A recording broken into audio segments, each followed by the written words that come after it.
அண்மை செய்தியை பார்த்து வருகிறோம். தமிழகத்தில் விரைவில் உள்ளாட்சி தேர்தல் அறிவிப்பு வெளியாக வாய்ப்பு இருப்பதாக தகவல் வெளியாக இருக்கிறது. தமிழகம் முழுவதும் வாக்குப்பெட்டிகளை தயார் நிலையில் வைக்க மாநில தேர்தல் ஆணையம் உத்தரவிட்டிருக்கிறது.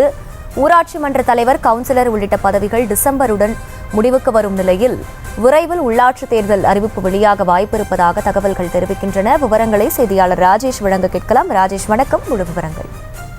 அகிலா, வணக்கம். பெரும்பாலான கிராமங்களில் எதிர்பார்த்து கொண்டிருக்கக்கூடிய ஒரு முக்கிய அறிவிப்பு விரைவில் வெளியாக வாய்ப்பு இருக்கிறது. அதாவது இந்த கிராமங்களுக்கான ஊரக உள்ளாட்சி தேர்தல் விரைவில் நடைபெறலாம் என்று அறிவிப்பு வெளியாகி இருக்கிறது. அதாவது தற்போது வெளியாகி இருக்கக்கூடிய அந்த ஒரு சுற்றறிக்கையிலே தேர்தல் ஆணையத்தின் சார்பில், அதாவது மாநில தேர்தல் ஆணையத்தின் சார்பில் சுற்றறிக்கை ஒன்று வெளியிடப்பட்டிருக்கிறது. அந்த சுற்றறிக்கையிலே ஊரக உள்ளாட்சி அமைப்புகள் ஊரக உள்ளாட்சி தேர்தல் நடத்துவதற்கான அந்த வாக்குப்பெட்டிகளை சுத்தம் செய்து வைக்க வேண்டும் என மாநில தேர்தல் ஆணையத்தினுடைய செயலாளராக இருக்கக்கூடிய திரு பாலசுப்ரமணியம் அவர்கள் அந்த அறிவிப்பு ஒன்றை வெளியிட்டிருக்கின்றார். எனவே அந்த சுற்றறிக்கையின் வாயிலாக இந்த உள்ளாட்சி தேர்தலை நடத்துவதற்கான வாய்ப்பு இருப்பதாக தற்போது தகவல் வெளியாகி இருக்கின்றது. ஏற்கனவே தற்போது பதவியில் இருக்கக்கூடியவர்கள், அதாவது கிராமங்களிலே தலைவர், கவுன்சிலர், வார்டு மெம்பர் உள்ளிட்ட பல்வேறு பதவிகளில் இருக்கக்கூடியவர்களுக்கு இந்த டிசம்பர் மாதத்தோடு பதவி நிறைவடைகிறது.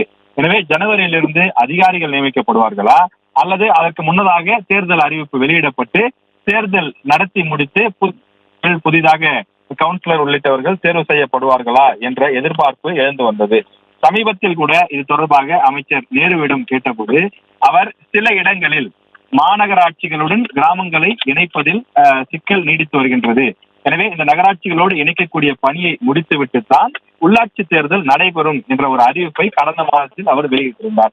ஆனால் தற்போது அதிகாரிகள் இந்த அறிவிப்பை வெளியிட்டிருக்கக்கூடிய காரணமாக, அதாவது அந்த தேர்தல் வாக்குப்பெட்டிகளை நீங்கள் சுத்தம் செய்து தயார் நிலையில் வைக்க வேண்டும் என்ற வார்த்தையை குறிப்பிட்டு அவருக்கு கீழே இருக்கக்கூடிய அதிகாரிகளுக்கு சுற்றறிக்கை அனுப்பி இருக்கிறார்கள். எனவே இந்த சுற்றறிக்கையின் வாயிலாக 27 மாவட்டங்களில் விரைவில் ஊரக உள்ளாட்சி தேர்தல் நடைபெறலாம் என்ற எதிர்பார்ப்பு எழுந்திருக்கின்றது. இந்த 27 மாவட்டங்கள் பொறுத்தவரையிலே கடந்த 2019ஆம் ஆண்டில் ஒரு ஊரக உள்ளாட்சி தேர்தல் நடைபெற்றது. எனவே அவர்களுடைய அந்த பதவி காலம் விரைவில் நிறைவடையக்கூடிய நிலையிலே விரைவில் அந்த புதிய தேர்தல் நடத்தப்படலாம் என்ற எதிர்பார்ப்பு எழுந்திருக்கின்றது. இந்த தேர்தல் நடத்தப்படுமா என்ற உறுதியான அறிவிப்பு வெளியாகவில்லை என்றாலும் இந்த சுற்றறிக்கை அதற்கு வலு சேர்க்கக்கூடிய வகையிலே அமைந்திருக்கின்றது. எனவே அடுத்தடுத்த அறிவிப்புகள் கொண்டுதான் இந்த ஊரக உள்ளாட்சி தேர்தலுக்கான தேதி உள்ளிட்ட விவரங்கள் நமக்கு தெரிய வரும். விவரங்களுக்கு நன்றி ராஜேஷ்.